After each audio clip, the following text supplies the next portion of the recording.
Good afternoon, students. Welcome to Pole Science class. Today we are going to discuss 4 different topics of chapter 5th, Legislature. Your first topic is Presiding Officer of Lok Sabha. Second, Presiding Officer of Rajya Sabha. Third one is Parliamentary Control over the Executive. And fourth, how does the Parliament regulate itself? So let us come on the first topic, Presiding Officer of Lok Sabha. Now, one question will come in your mind, who is the presiding officer of Lok Sabha? So, the speaker is the presiding officer of Lok Sabha, and the speaker is elected from amongst the members themselves by a majority vote. जो speaker का जो चुनाव होता है वो members में से ही होता है, लोकसभा के मेंबर्स में से. And the constitution even provides for a deputy speaker. जो हमारा संविधान है वो डिप्टी स्पीकर भी प्रोवाइड करवाता है, किस लिए? To assist the speaker in case of his absence. अगर मान लो स्पीकर एब्सेंट है तो उसकी एब्सेंस में जो डिप्टी स्पीकर है वो सारे टास्क को हैंडल करता है. Now come to the next point, function of the speaker. Speaker के फंक्शन क्या होते हैं? फर्स्ट क्या है? Presides over the meeting. The speaker presides over the meetings of the house. जो सदन की जो मीटिंग होती है, हाउस की मीटिंग होती है, उसका संचालन कौन करता है? स्पीकर करता है. And he decides who shall have the floor and all speeches are addressed to the chair. Second point, decide on admissibility of a motion. He decides on admissibility of a motion of adjournment. Means कब सदन को स्थगित करना है ये भी decide speaker ही करता है. Third, interpret the bills. All bills passed by the Lok Sabha are authenticated by his signature. जितने भी बिल जो पास किए जाते हैं लोकसभा में उसके ऊपर स्पीकर के साइन होते हैं before going to the Rajya Sabha में जाने से पहले. फोर्थ, जो स्पीकर होता है वो इंटरप्रेट करता है कि जो बिल है, whether a bill is a money bill और एन ऑर्डिनरी बिल, वो सामान्य बिल है या धन बिल है. And fifth, preserve order in the house. He preserves order in the house. वो हाउस में जो व्यवस्था है उसको मेंटेन करता है. And he can even use marshals to maintain decorum in the house. Next, he is the ex officio chairman of some committees of the house like rules committee. Next, he presides over a joint sitting of both the houses of parliament. वो किस चीज़ का संचालन करता है? Conduct करता है. he conducts a joint sitting whenever you know very well sometime there is any arguments related to the passing of any bill. So that's why it is the duty of the speaker to conduct a joint sitting of both the houses of parliament. And last function क्या होता है इसका? He casts his vote in case of a tie in Lok Sabha. अगर लोकसभा किसी issue के ऊपर किसी मुद्दे पे टाई हो जाता है तो अपना वोट देकर वो डिसीजन को डिक्लेयर करता है. So all these are the function of the speaker. Now come to the next topic, presiding officer of Rajya Sabha. Now once again the question will come in your mind, who is the presiding officer of Rajya Sabha? The Rajya Sabha, first of all, Rajya Sabha consists of a chairman and a deputy chairman. राज्य सभा किससे बनती है? उसमें दो, एक होता है चेयरमैन, एक होता है deputy chairman. So the chairman of the Rajya Sabha कौन होता है? वाइस प्रेसिडेंट है, वो चेयरमैन है राज्यसभा का. While the deputy chairperson is elected from amongst the members. जो मेंबर्स होते हैं राज्यसभा के उनमें से डिप्टी चेयरमैन का चुनाव किया जाता है. The vice president is the ex officio chairman of Rajya Sabha. जो वाइस प्रेसिडेंट होता है वो क्या होता है? एक्स ऑफिशियो चेयरमैन होता है किसका? राज्यसभा का. And is responsible for maintaining decorum mean discipline, decorum and discipline in the house. तो ये क्या अगर इसका काम क्या होता है? हाउस के अंदर अनुशासन व्यवस्था को बनाए रखना और जो प्रोसीजर, जो भी कोई मीटिंग चल रही है उसको प्रॉपर कंडक्ट करवाना. Now next point, committee system in parliament. समितियों का क्या सिस्टम होता है, कमेटियों का क्या सिस्टम होता है संसद के अंदर। The Indian parliament has a committee system which helps in efficient functioning of the parliament. जो इंडियन पार्लियामेंट है वहाँ पे क्या है, इंडियन पार्लियामेंट में समिति का सिस्टम होता है, कुछ कमेटीज़ बनी होती हैं और जो हेल्प करती है एफिशिएंट फंक्शनिंग के लिए, शानदार वर्किंग के लिए किसके, पार्लियामेंट की। तो फर्स्ट कमेटी कौन सी होती है, स्टैंडिंग कमेटी। स्टैंडिंग कमेटी में क्या होता है, the standing committee consist of 30 members from Lok Sabha and 15 members from Rajya Sabha. जो स्टैंडिंग कमेटी है इसमें 45 मेंबर होते हैं, जिसमें 30 तो होते हैं लोकसभा से, 15 होते हैं राज्यसभा में से। And its function includes examination of bill. इसका काम क्या क्या होते हैं, जो बिल्स होते हैं उसको ऑब्जर्व करना, जांच पड़ताल करना उनकी, pertaining to concerned ministries and to report thereupon, और बाद में अपनी रिपोर्ट बनाकर मिनिस्ट्री को सेंड करना। Next, three financial committee. Three financial committee, ये जो कमेटी होती है, three financial committee are public accounts committee, committee on public understanding and estimate committee due with monetary matters. तो फर्स्ट होती है अकाउंट कमेटी, सेकंड होती है कमेटी ऑन पब्लिक अंडरस्टैंडिंग, और थर्ड क्या होती है, estimate committee due to the monetary matters, मतलब जो फंड वगैरह जो मिलते हैं। और थर्ड क्या होती है, एडहॉक कमेटी। एडहॉक मतलब कि जो कुछ टाइम के लिए चुने जाते हैं। Ad hoc committees are set from time to time, ये समय समय के अकॉर्डिंग तैयार की जाती है, to report on specific issues, कुछ मुद्दों पे विशेष रिपोर्ट देने के लिए। For example joint parliamentary committee on Bofors contracts. Okay, so now come to the next point, come to the next topic, parliamentary control over the executive. कि parliament का control, parliament कैसे नियंत्रित करती है किसको, कार्यपालिका को। फर्स्ट का dominant role of majority. Majority का बड़ा डोमिनेंट रोल होता है इसके अंदर कंट्रोल करने में, किसको, एग्जीक्यूटिव को। इन अ पार्लियामेंट्री डेमोक्रेसी, एक संसदीय लोकतंत्र के अंदर, the executive enjoy powers, executive powers को इंजॉय करती है till the time he has majority in Lok Sabha, जब तक उसके बाद लोकसभा में बहुमत है, मेजोरिटी है, तब तक अपनी वो पावर्स को इंजॉय करती है। It gives him absolute and unlimited power, और यही चीज़ इसको क्या देती है, एग्जीक्यूटिव को एक अनलिमिटेड पावर्स देती है। And if he has majority, अगर उसके पास मेजोरिटी है, and such a situation leads to dictatorship of cabinet, और बाद में फिर यही कैबिनेट में उसकी तानाशाही को भी शो करती है। In such a case the parliament can check the executive only if it is active and vigilant. लेकिन पार्लियामेंट कैसे कंट्रोल कर सकती है, अगर पार्लियामेंट एक्टिव है और विजिलेंट मीन्स उसको एवरीडे वेरी क्लोजली ऑब्जर्व कर रही है उसकी ऑल एक्टिविटीज़ को, तो उसको कंट्रोल किया जा सकता है। सो कुछ वेज हैं जिससे हम उसको कंट्रोल कर सकते हैं। The legislature has certain prerogative to work effectively and this refer to the parliament privilege. और जो पार्लियामेंट्स के मेंबर्स होते हैं, जो मिनिस्टर्स होते हैं, उस they have freedom to speak out anything and there is no chargesheet against them, no chargesheet can be filed against them, उनके अगेंस्ट कोई भी चार्जशीट फाइल नहीं की जा सकती, वो ओपनली कुछ भी बोल सकते हैं सदन के अंदर। And this is referred as the parliamentary privileges, इसे आप उनके संसदीय विशेषाधिकार बोल सकते हो। And the presiding officer has the final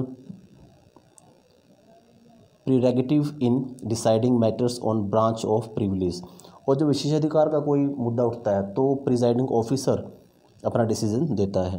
and the main M, जो मेन उद्देश्य होता है, लक्ष्य होता है ऑफ सच ए प्रिविलेज, इस विशेषाधिकार का, इज़ टू इनेबल मेंबर्स, जो मेंबर्स हैं चुने हुए, उसको योग्य बनाना of parliament to represent the people and exercise effective control over executive, ताकि पार्लियामेंट के प्रति मेंबर्स उनको रिस्पॉन्सिबल बनाना और लोगों के प्रति जिन्होंने उनको चुना था। Now come to the next point, means देखो इसमें क्या कैसे कंट्रोल कर सकते हैं। फर्स्ट डोमिनेंट रोल होता है मेजोरिटी का, मेजोरिटी बहुत ज़्यादा होती है इनके पास, एग्जीक्यूटिव के पास। एंड सेकंड थिंग क्या होती है, एक्टिव रोल, अगर पार्लियामेंट एक्टिव है, विजिलेंट रोल प्ले करती है तो उसको कंट्रोल कर सकते हैं। थर्ड होता है प्राइमरी पार्लियामेंट्री प्रिविलेजेस, मैंने आपको बता दिया इसके बारे में। And now come to the next point, instruments to control over the executive. There are some instruments, कुछ इंस्ट्रूमेंट्स भी है जिसके द्वारा हम एग्जीक्यूटिव को कंट्रोल कर सकते हैं। फर्स्ट क्या है, deliberation means debate and discussion, वार्तालाप और वाद विवाद। So the members of the legislature, जो विधायिका के जो मेंबर्स होते हैं, गेट एन अपॉर्चुनिटी, उन्हें एक मौका मिल जाता है तो टू डेलिब्रेट, डिस्कशन करने का, डिबेट करने का, during policy resolution and bill. जब भी कोई बिल के ऊपर बहस होती है तो उनको मौका मिल जाता है इसके बारे में। And the general discussion, question hour, फिर जनरल डिस्कशन होती है, फिर क्वेश्चन आर स्टार्ट हो जाता है, फिर 0 आर चल पड़ता है। Are some important instruments to control, ये कुछ इंपॉर्टेंट इंस्ट्रूमेंट जिससे हम कंट्रोल कर सकते हैं। And maximum attendance is recorded in parliament as these question aim to elicit information on issues of public interest like inflation, black marketing, agriculture, corruption, etc. जो maximum attendance record की जाती है members की in parliament और इन questions के ऊपर। And these questions aim to elicit the information, इनका main उद्देश्य क्या होता है क्वेश्चनिंग का, कि जो मेन मुद्दे हैं उसको डिस्कस किया जा सके ताकि उनका सोल्यूशन निकाला जा सके। जो मेन मुद्दे क्या होते हैं, पब्लिकली होते हैं, लाइक आप बोल सकते हो ब्लैक मार्केटिंग है, कोई वीट के रिगार्डिंग है, कोई करप्शन के रिगार्डिंग है, कोई राइट दंगे फसाद हुए हैं उसके रिगार्डिंग है, स्ट्राइक्स के रिगार्डिंग है, in the way. And next है approval and rectification of laws, कानून को स्वीकार करना या रिजेक्ट कर देना प्रपोजल को। The parliament exercises control through the it's power of rectification, parliament के पास पावर होती है किसी भी कानून, जब भी कोई बिल पास होता है उसको कानून बनने से रोकने के लिए पार्लियामेंट उस पर रोक लगा सकती है। A government which has a majority in parliament may not find difficulty in getting the approval of the legislature, अगर गवर्नमेंट के पास मेजॉरिटी है ओके तो क्या हो सकता है, तो बिल को आसानी से पास करवाया जा सकता है, पार्लियामेंट अपनी अप्रूवल दे देती है। But with the arrival of coalition politics, अगर वहाँ पे कोई गठबंधन की सरकार बनती है then it becomes very difficult task because the government has to convince even a single member. If the government loss a single vote of confidence then the bill will not pass and second thing the government has to quit. अगर government के पास एक भी vote कम हो जाता है, majority कम हो जाती है, तो उससे उसकी सरकार गिर सकती है और वो बिल पास नहीं हो सकता। आप इसका एग्जांपल ले सकते हो, जब एनडीए की सरकार थी, the NDA resign in 2000, then Atal Bihari Vajpayee was president, prime minister थे, तब he has to face such type of things just because of one vote. और इन द सेम वे ऐसे डिस्कशन कुछ हुआ था और जिससे एक इशू स्टार्ट हुआ था प्रिवेंशन ऑफ टेररिज्म बिल, तो वो क्या हो गया था, वो फेल हो गया था क्योंकि एक मेंबर ने क्या वोट नहीं दिया था जिससे वो बिल पास नहीं हो सका था। थर्ड है फाइनेंशियल कंट्रोल। फाइनेंशियल कंट्रोल में क्या होता है, बजट और finance is a very important instrument of parliamentary control over the executive. जो बजट होता है, ये आर्थिक जो मुद्दे होते हैं, ये बड़े इंपॉर्टेंट होते हैं पार्लियामेंट के लिए, एग्जीक्यूटिव पे कंट्रोल करने के लिए, क्योंकि एग्जीक्यूटिव से डिमांड करती है चीज़ों के लिए। And the preparation and presentation of budget is a constitutional obligation of the government. ये सरकार की जिम्मेवारी होती है क्योंकि संविधान ने निश्चित किया हुआ है कि सरकार क्या करती है, बिल पेश करती है, ठीक है। It gives power to legislature, ये लेजिस्लेचर को पावर देती है, विधायिका को, to clip and purse string of the government, कि गवर्नमेंट पे कंट्रोल कर सके, उनका बजट है उसमें कुछ कटौती कर सके। दाव हालांकि जो बजट होता है, budget is seldom rejected and since government enjoy majority in Lok Sabha, अगर गवर्नमेंट की मेजोरिटी है लोकसभा के अंदर, ठीक है, तो बहुत कम चांसेस होते हैं कि जब उसके बिल को बजट को रिजेक्ट किया जाता है। एंड नेवरदलेस के बावजूद भी हीटेड एक्सचेंजेस, कुछ वार्तालाप होती है, काफ़ी इश्यूज स्टार्ट हो जाते हैं, डिस्कशन होती है और ये विटनेस होते हैं over the ways of government propose to spend the money, क्योंकि जो गवर्नमेंट क्या करती है, गवर्नमेंट चाहती है मैक्सिमम स्पेंड कर सके हम लोगों के लिए, लेकिन जो पार्लियामेंट होती है वो चेक करती है कि जो एक्सपेंडिचर शो करे, जो डिमांड कर रही है एग्जीक्यूटिव, क्या वो राइट है या नहीं। And through financial control legislature control the policy of the government. So financial control के द्वारा जो लेजिस्लेचर है वो क्या करती है, गवर्नमेंट की पॉलिसी को कंट्रोल कर देती है। एंड फोर्थ क्या होता है, नो कॉन्फिडेंस मोशन, अविश्वास प्रस्ताव पास कर देना। The most powerful and potent weapon, जो सबसे पावरफुल वेपन है वो क्या होता है, वो यही होता है नो कॉन्फिडेंस मोशन। कहता which the parliament exercise control over the executive in the is the no confidence motion. जो सबसे बड़ा पावरफुल वेपन है वो क्या होता है, नो कॉन्फिडेंस मोशन। अगर इस चीज़ को पास कर देती है पार्लियामेंट तो इट मीन्स सरकार अपनी मेजोरिटी खो देती है और सत्ता से ही बाहर जाना पड़ता है। So if a party fails, अगर कोई पार्टी फेल हो जाती है to enjoy support of even one coalition partner, अगर एक भी मेंबर पार्टी को छोड़ देता है तो इससे क्या हो जाता है, उनकी मेजोरिटी खतरे में आ जाती है, बहुमत साबित नहीं कर पाते वो, तो सरकार को अपना रिज़ाइन त्यागपत्र देना पड़ता है। और 1998 में भी कुछ ऐसे कुछ हुआ था, जब बीजेपी की सरकार बनी थी तब ऐसे कुछ सेम कोई केस हुआ था। उन्हें एक वोट के कारण उनकी सरकार जो सत्ता में थी उसको सत्ता से बाहर जाना पड़ा था। Okay, now come to the next point, how does parliament regulate itself. Parliament कैसे अपने आप पर नियंत्रण करती है। Parliament is debating forum, means parliament क्या है, वो एक डिबेटिंग स्टेज है, वहाँ पे we can debate, members can debate on any issue, किसी भी इशू पर डिबेट की जा सकती है। इट इज़ एसेंशियली आवश्यक भी होता है कि क्या debates in parliament are meaningful and carried out smoothly while maintaining the decorum of the parliament. ये ज़रूरी होता है कि डिबेट चले लेकिन स्मूथली चले, ताकि जो पार्लियामेंट का जो डेकोरम है, जो डिसिप्लिन है, वो प्रॉपर मेंटेन रहे। And the presiding officer of the legislature takes final decision in matters regulating the business of the legislature.